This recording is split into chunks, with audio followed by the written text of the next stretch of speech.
Hello everyone, welcome to this video. In this, we are going to discuss very important concept within encapsulation. We are currently looking at encapsulation, one of the pillars of object-oriented programming. Encapsulation में अभी तक we have looked at what is access specifier. How does encapsulation help specifying the access of all the different instances within the class. अब हम देखेंगे scope of a variable, which is again very important concept when it comes to encapsulation. Very simple yet very important. So for all the new programmers and all the class 10th or anyone who's willing to learn Java, this is very important for you. So last tak ruko and everything will be clear. Let's jump straight into the topic, scope of a variable. जावा में scope of a variable कैसे define होता है, अभी तो हम पहले समझेंगे कि व्हाट इज स्कोप, ठीक है, और ये डिफाइन कैसे होता है. स्कोप ये होता है कि ये वेरिएबल को मैं कहाँ कहाँ यूज कर सकता हूँ, वो स्कोप की वजह से डिफाइन होता है. कौन कौन उसको एक्सेस कर सकता है, ये हमने एक्सेस स्पेसिफायर में देखा. अब ये वेरिएबल कहाँ कहाँ पे यूज हो पाएगा, वो स्कोप डिफाइन करेगा. कैसे कैसे डिफाइन करेगा भाई? Depending on where depending on where that variable was declared, the scope of the variable is defined in Java. कि वो वेरिएबल कहाँ पे क्रिएट किया गया. अब इस कहाँ से क्या मतलब है मेरा? क्या वो किसी क्लास के अंदर क्रिएट किया गया, इनसाइड अ क्लास? क्या वो किसी मेथड के अंदर क्रिएट किया गया, इनसाइड अ मेथड? या वो किसी मेथड के पैरामीटर में था? कहाँ क्रिएट किया गया था ये variable? Where is very important. उस बेसिस पे किसी भी वेरिएबल का स्कोप डिफाइन होता है. अभी किस टाइप के हो सकते हैं? वो एक क्लास वेरिएबल हो सकता है, इंस्टेंस वेरिएबल हो सकता है, लोकल वेरिएबल हो सकता है, या आर्गुमेंट वेरिएबल हो सकता है. अभी ये एक एक करके हम देखते हैं डिटेल में कि class variable, instance variable, local variable या आर्गुमेंट वेरिएबल क्या होता है. बस ये जान लें कि क्लास वेरिएबल को हम स्टैटिक वेरिएबल भी बोलते हैं. ठीक है, this is something important to note. अब एक एक, सबसे पहले आता है क्लास या फिर स्टैटिक वेरिएबल. ये बहुत लोगों ने सुना होगा कि यार static variable, static variable. Static variable क्या होता है? किसी भी वेरिएबल को डिक्लेयर करते हुए, इसकी डेफिनेशन अगर क्या ऐसे लिख सकते हैं, किसी भी वेरिएबल को डिक्लेयर करते हुए अगर मैं उसके आगे स्टैटिक लगा दूं, स्टैटिक इंट ए, तो ये मेरा स्टैटिक वेरिएबल हो जाएगा. बिल्कुल गलत. ठीक है, खाली स्टैटिक लगा देने से स्टैटिक वेरिएबल नहीं बन जाता. अभी हमने देखा where. Where is very important. वो वेरिएबल कहाँ क्रिएट किया गया, वो बहुत इंपॉर्टेंट है. तो इसलिए खाली स्टैटिक से काम नहीं बनेगा बॉस काम चलेगा कि वो वेरिएबल कहाँ क्रिएट किया गया. तो अभी ये देखते हैं एग्जांपल. यहाँ पे ये इस वेरिएबल को मैं स्टैटिक क्यों कह पा रहा हूं, क्यों? This variable string name variable which is a type string and integer age variable. इनको ध्यान से देखना, कहां पे है ये वेरिएबल क्रिएटेड. ये वेरिएबल क्रिएट है इनसाइड अ क्लास. ये क्लास के अंदर है, क्लास पर्सन के अंदर है, but outside the main method. Main method तो नीचे से चालू हो रहा है, मेन मेथड के बाहर है, बट स्टिल क्लास के अंदर है बॉस. इसलिए मैं इनको क्लास या फिर स्टैटिक वेरिएबल बोल सकता हूं. स्टैटिक वेरिएबल बोल सकता हूं क्योंकि ये इनसाइड अ क्लास है बट आउटसाइड अ ब्लॉक. अब ये जो मेन मेथड है, ये मेथड के अंदर आ गया.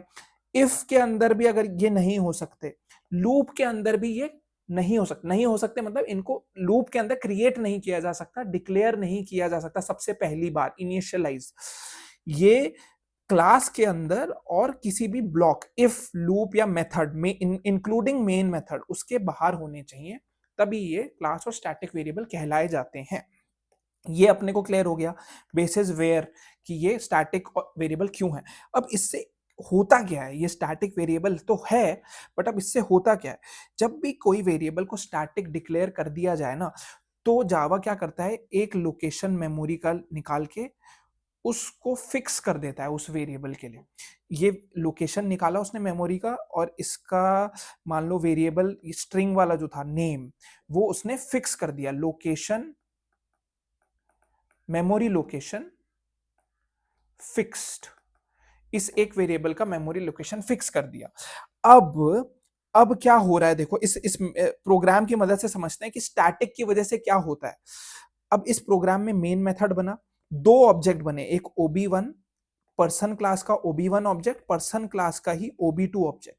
सबसे पहले मैंने ऑब्जेक्ट 1 का नेम वेरिएबल, ऑब्जेक्ट 1 के थ्रू नेम वेरिएबल को रेफरेंस किया और बोला इसमें एलिस स्टोर करो भाई, इसमें एलिस स्टोर करो। तो इससे क्या होगा, इधर एलिस स्टोर हो जाएगा, ये लोकेशन बनी नेम वेरिएबल की और वहां एलिस स्टोर हो गया। फिर मैंने उसको बोला कि भाई कोई, मैंने स्टैटिक इंटीजर एज वेरिएबल भी एक बनाया हुआ था, तो कंप्यूटर क्या करेगा, एक मेमोरी लोकेशन उठाएगा एज इंटीजर टाइप वेरिएबल के लिए। और अब मैंने क्या किया, ऑब्जेक्ट 1 को यूज करके एज को रेफरेंस करके बोला यहाँ 25 सेव करो, तो उसने कर दिया, बढ़िया। OB1 को यूज करा पहले उसने, ठीक है। बट अब क्या हो रहा है, OB2 के मदद से दोबारा से मैं सेम वेरिएबल को रेफरेंस कर रहा हूं। अब क्योंकि ये स्टैटिक है, इन स्टैटिक मतलब इनको भाई एक जगह पे रोक दिया गया है, सेम मेमोरी लोकेशन इनकी फिक्स कर दी गई है। उस वजह से जब मैं ऑब्जेक्ट 2 के लिए भी नेम वेरिएबल को रेफरेंस करूंगा, वो ये ना सेम फिक्स लोकेशन पे ही जाएगा।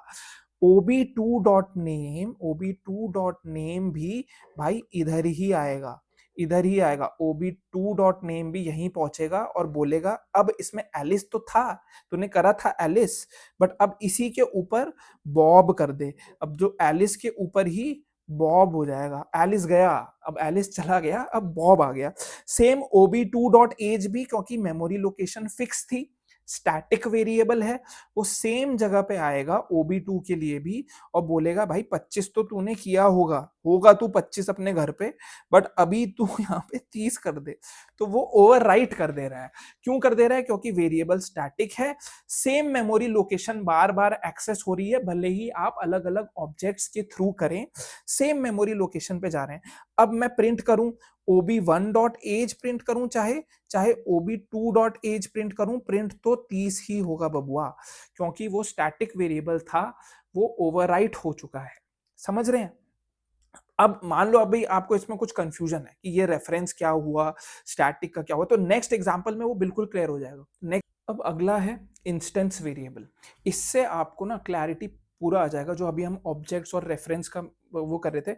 इंस्टेंस वेरिएबल क्या होते हैं, इंस्टेंस वेरिएबल आर, सबसे पहले हमको स्कोप में क्या पूछना है, वेयर, कहाँ क्रिएट होते हैं instance variable. Instance variable are still inside the class but and outside the method. Position तो भाई इसकी सेम लग रही है मुझे, क्लास वेरिएबल और स्टैटिक वेरिएबल से सेम लग रही है, अभी हमने जो देखा था बिल्कुल सही बात, सेम है, बस इसमें स्टैटिक कीवर्ड नहीं है, स्टैटिक कीवर्ड नहीं है इनसे पहले, इसलिए इनको हम इंस्टेंस वेरिएबल कहते हैं। ये इंस्टेंस वेरिएबल है। अब इसमें मैं सेम चीज कर रहा हूं जो मैं पहले कर रहा था, अब मजा आएगा समझने में कि अब क्या होगा। सेम चीज, ऑब्जेक्ट 1 क्रिएट हुआ, ऑब्जेक्ट 2 क्रिएट हुआ, करेक्ट। ओबी, अब क्योंकि ये स्टैटिक नहीं थे तो जावा एक मेमोरी लोकेशन नहीं बनाएगा। जब भी मैं OB1 को रेफरेंस करूंगा ना, OB1, सॉरी इसको मैं ना थोड़ा साइड में ले रहा हूँ, जब भी मैं OB1 को रेफरेंस करूंगा तो जावा OB1 के लिए अलग स्ट्रिंग बनाएगा और एक अलग इंट बनाएगा दोनों वेरिएबल के लिए। ये नेम के लिए एक जगह बनाएगा और एज के लिए एक अलग जगह बनाएगा। ये OB1 को उसने दो अलग कमरे दे दिए कि यार एक में नेम रखो, एक में एज रखो, क्योंकि वेरिएबल स्टैटिक नहीं थे, इसलिए वो डायनामिक मेमोरी एलोकेशन कर सकता है OB1 और OB2 के लिए। अब OB2 में सेम वो क्या बोलेगा, एक नेम तेरे लिए, एक एज तेरे लिए भाई OB2, तू भी रख, तू भी मजे कर। इसमें 4 अलग अलग मेमोरी लोकेशन, एक नेम और एज OB1 के लिए, एक नेम और एज OB2 के लिए, क्योंकि ये स्टैटिक नहीं था। अब इसमें क्या होगा, इससे चेंज क्या होगा देखते हैं। सबसे पहले मैंने बोला OB1 का जो नेम वाली जगह है ना भाई, OB1 की नेम वाली जगह पे एलिस डाल दो, फटाफट डालो। OB1 की नेम वाली जगह पे एलिस आ गया। OB1 की एज वाली जगह पे डालो 25, OB1 की एज वाली जगह पे आ गया 25। अब मैंने बोला OB2 एक ऑब्जेक्ट बनाओ, तो उसके लिए दो, फिर से दो जगहों पे, एक पे बॉब डालो नाम में और एज में 30 डालो। तो देखो अलग अलग, क्योंकि ये अलग अलग मेमोरी लोकेशन में सेव हैं, ये सारी जगह हैं, ऊपर वाले नेम नीचे वाला नेम अलग अलग, तो इसलिए ये ओवरराइट नहीं हो रही, नई नई जगहों पे सब कुछ सेव है। तो अब जब मैं प्रिंट करूंगा, ये अलग अलग ब्लॉक्स हैं क्योंकि, तो अब देखो आउटपुट कैसे चेंज होगा पिछली बार से।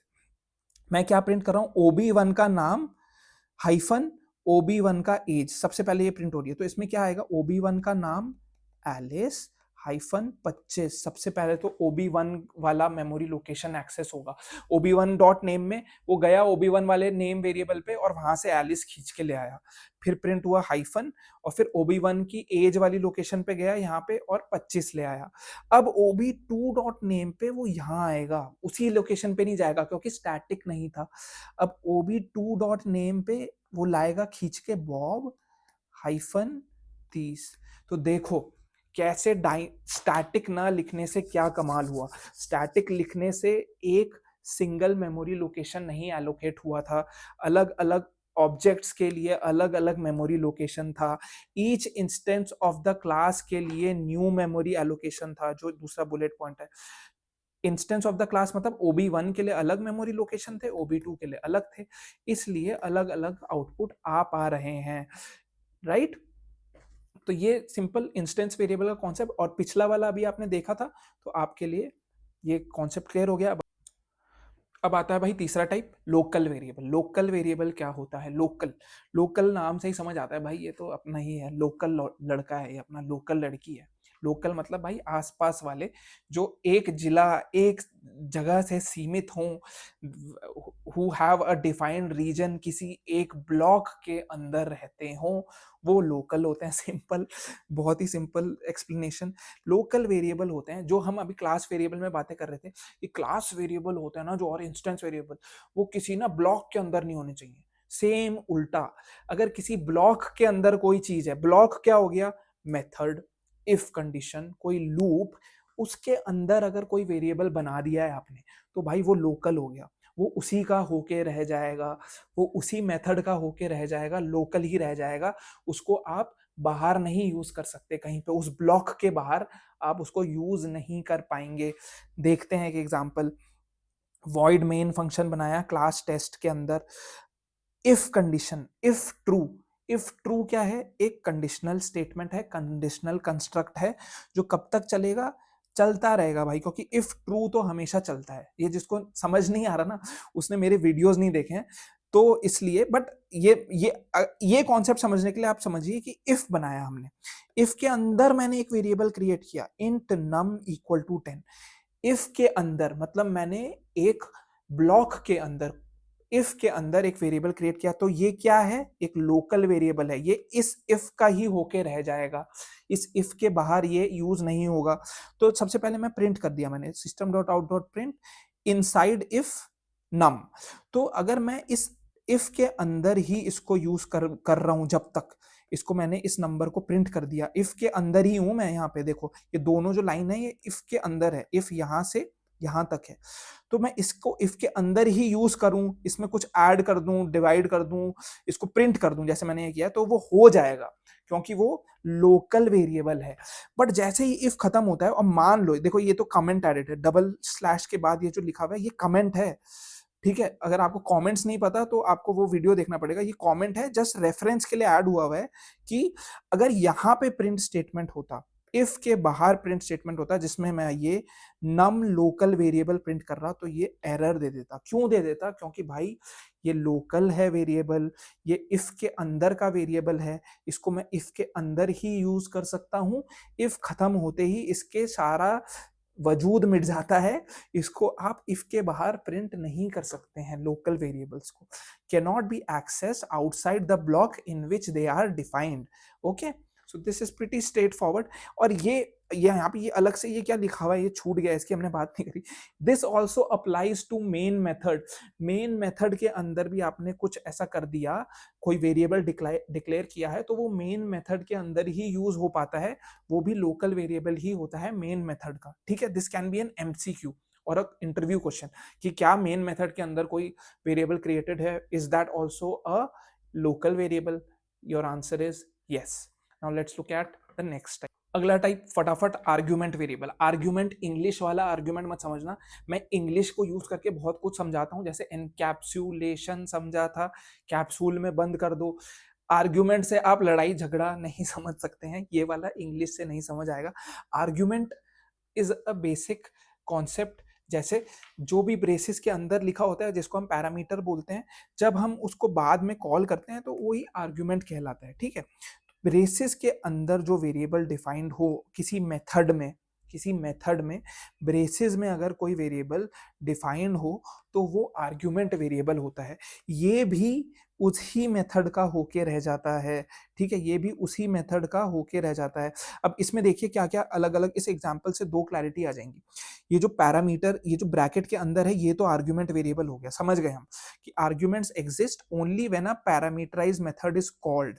मतलब ये आर्ग्यूमेंट में डिफाइंड है, ये इंट ए इंट बी इसके ब्रैकेट के अंदर डिफाइंड है, बट और इस मेथड के अंदर एक सम वेरिएबल डिफाइंड है, जो हमने जस्ट पिछला एग्जांपल देखा। मेथड के अंदर जो किसी ब्लॉक के अंदर, चाहे वो मेथड हो, चाहे इफ हो, चाहे कंस्ट्रक्टर हो, चाहे ये सब हो, उसके अंदर है तो क्या होता है, लोकल, वो उसी इफ उसी मेथड उसी का होके रह जाता है। बट अगर उस मेथड के भी ब्रेसेस के अंदर हो तो आर्ग्यूमेंट वेरिएबल हो जाता है, तो आर्ग्यूमेंट वेरिएबल है, ठीक है। और इनका वजूद कब शुरू कब खत्म होता है, लोकल का हमने देखा, लोकल का वजूद इसके अंदर अंदर रहेगा, इस ऐड मेथड के, मतलब सम का वजूद इसके अंदर अंदर रहेगा, सम को मैं इसके बाहर नहीं यूज कर सकता। इन इंस्टेंस वेरिएबल, ये इंस्टेंस वेरिएबल कह रहा हूं, आर्ग्यूमेंट वेरिएबल का वजूद कब रहेगा, इसका वजूद उतना ही था कि जब मैं इसको बुलाऊंगा ये 5 ए में चला जाएगा, 10 बी में चला जाएगा, इसका काम हो गया, इसको मैं और कहीं कुछ नहीं कर पाऊंगा इसमें यूज। मैं यहाँ बाहर प्रिंट ए कर दूंगा तो जावा बोलेगा भाई ये नहीं हो पाएगा, ये थोड़ा मुश्किल काम बोल दिया तुमने, क्योंकि इसका वजूद उतना ही है कि ये जो यहाँ से 5 भेजा वो यहाँ पे गया, बस ये इंट क्रिएट हुआ तुरंत ए में सेव हो गया, ये 10 गया ये यहाँ तुरंत इधर सेव हो गया, और फिर वो ऐड, इसका वजूद इस तक ही सीमित है, ये भी बाहर नहीं यूज हो पाएगा उस ब्लॉक के। सिंपल। तो हमने ये सारे देख लिए। तो अगर आपको ये समझ आया, ये कॉन्सेप्ट अगर आपको क्लियर हुआ, तो ये वीडियो को लाइक करना, शेयर करना और सब्सक्राइब जरूर कर देना। I will come up with more videos. Thank you so much for watching.